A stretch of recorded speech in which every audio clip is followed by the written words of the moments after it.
Buenas noches a todos, bienvenidos a mi canal, soy Diego Fiorentino y hoy vamos a hablar de los apellidos. Como todos sabemos, una persona se identifica por un nombre de pila, que es individual, y un apellido que es heredado de los antepasados, normalmente por vía paterna. El apellido no existió siempre. Los apellidos empezaron en la Edad Media, hace aproximadamente 1000 años. En ese momento, la población de Europa, que es el lugar en el que surgen los apellidos, comenzó a aumentar debido al desarrollo económico que siguió a las cruzadas. Eso permitió que hubiera más producción, que se pudiera alimentar a más personas y que aumentara la cantidad de individuos. Asimismo, la población comenzó a fluir del campo a las ciudades como consecuencia del comercio. Eso hizo que en las ciudades se concentrara una mayor cantidad de personas que a lo mejor tenían el mismo nombre de pila. De ahí que el apellido surge como una especie de apodo para distinguirlos. Ahora bien, ¿dónde se plasmaron o escribieron los primeros apellidos? Eso sucedió en los actos jurídicos, muy especialmente en las escrituras, ya que la profesión moderna de notario o de escribano aparece en la misma época. O sea que los escribanos fueron los creadores de lo que hoy conocemos como el apellido. Al identificar a un individuo que interviene en una escritura, colocaban su nombre de pila y luego le agregaban el apodo con el que eran conocidos en la ciudad o la profesión que tenían o el nombre del padre de la persona a la que estamos identificando. Entonces, de esa manera podemos clasificar a los apellidos en distintos tipos. La primera clase, la más común que aparece, es la de los apellidos patronímicos, que son los que indican el nombre de nuestro antepasado. O sea, el primer antepasado que tuvo ese apellido, le pusieron como apellido el nombre de pila de su padre. O algún apodo, pero derivado del nombre de pila, alguna versión abreviada del nombre de pila, ¿no? Se suele decir hipocorístico cuando hablamos de abreviado. Apellidos de ese tipo son muy comunes entre los españoles. Pérez, hijo de Pedro; Sánchez, hijo de Sancho; Rodríguez, hijo de Rodrigo. Entre los italianos, Di Carlo, hijo de Carlo; Di Giovanni, Giovanotto, Micheluccio, Carlucci, Petrucci, en fin. Esos son los patronímicos. Muchas veces es el propio nombre, digamos, el nombre directo de una persona, por ejemplo, Orlando. Y otras veces son estas derivaciones, con alguna terminación en particular.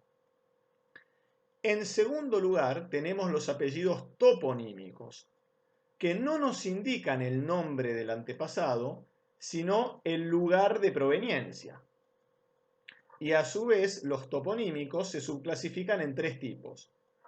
Tenemos los toponímicos de primer tipo, indican el lugar exacto, el nombre de la ciudad, pueblo, provincia, región o país del que vino el antepasado. Ejemplo: Firenze, Roma, Córdoba, Londra,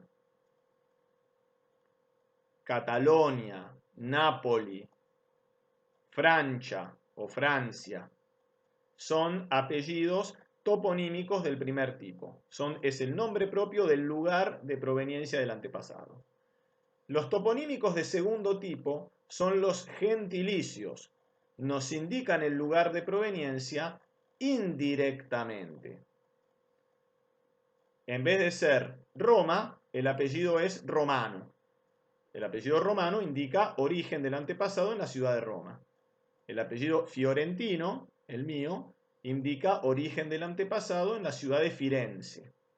El apellido catalano en Cataluña. El apellido Sassone en Sajonia, que es una región de Alemania. y así sucesivamente. En tercer lugar tenemos el topónimo genérico, que indica un lugar genérico de procedencia del antepasado que no se puede determinar exactamente. Por ejemplo, costa.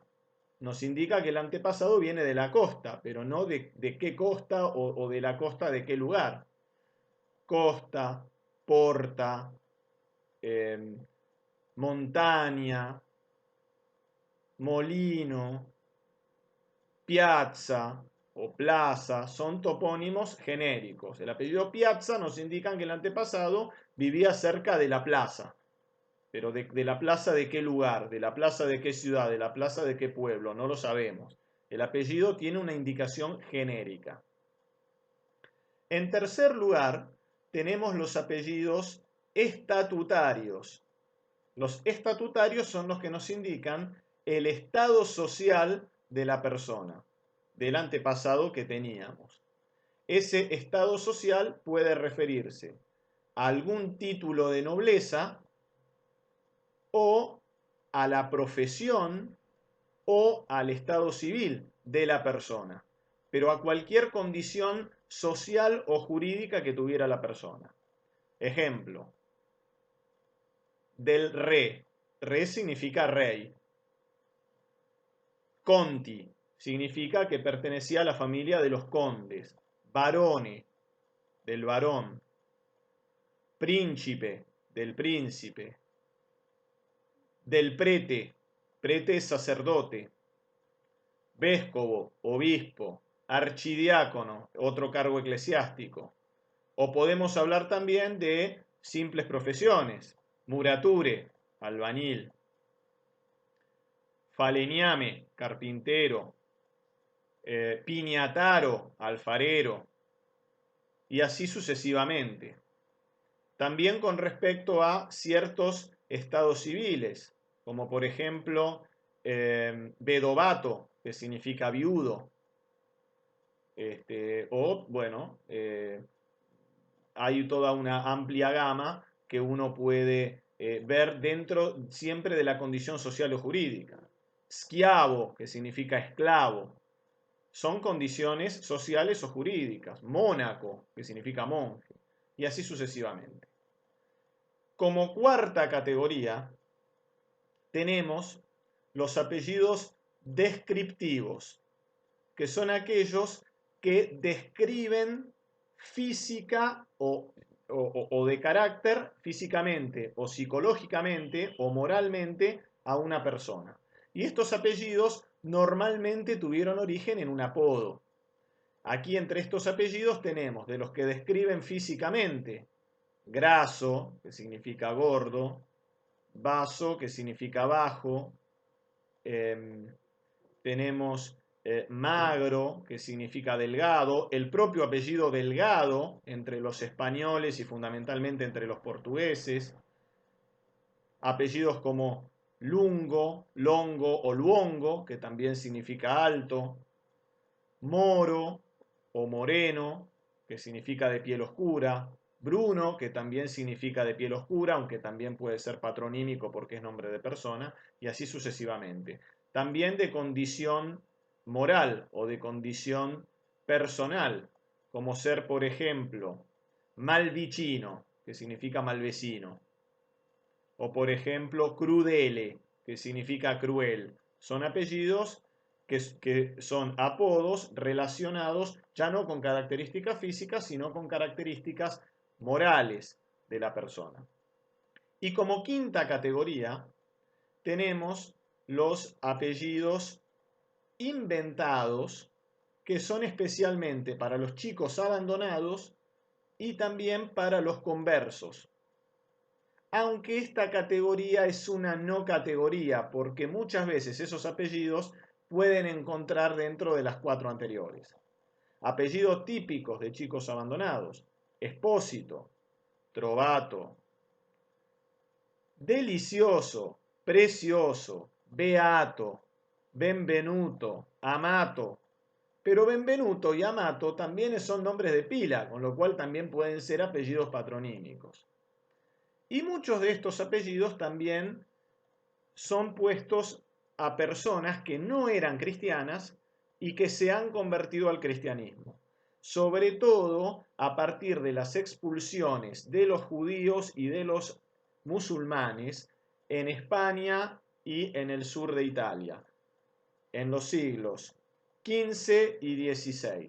Mucha gente que no era cristiana, para no tener que irse a otro lugar, de manera real o fingida se han convertido al cristianismo. Y muchas veces sus apodos recuerdan el origen. En algunos casos, porque se ponían como apellidos nombres de santos. Por ejemplo, Santángel. Luis de Santángel era el ministro de Hacienda o ministro de Economía de los Reyes Católicos. Y sin embargo, era de origen judío, se convirtió al cristianismo y se puso como apellido Santángel. Santa Coloma, otro típico apellido de converso, entre los españoles. Entre los italianos también hay una larga gama.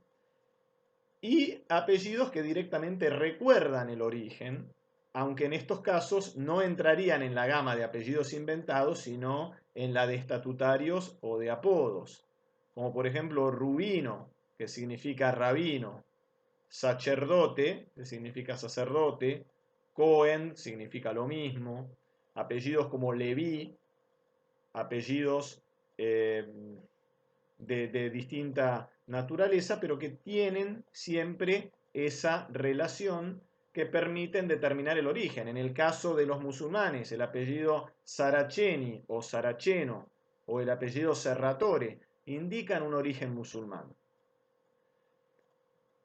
Queridos amigos, esto ha sido todo por por este video de hoy.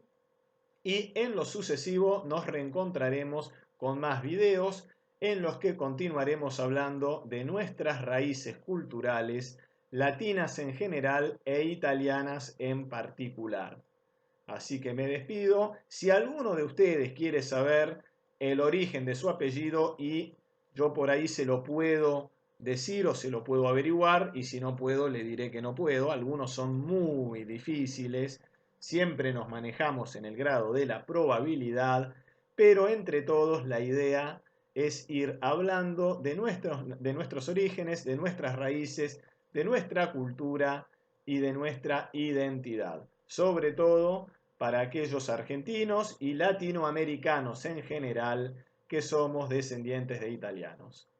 Nos estamos viendo próximamente.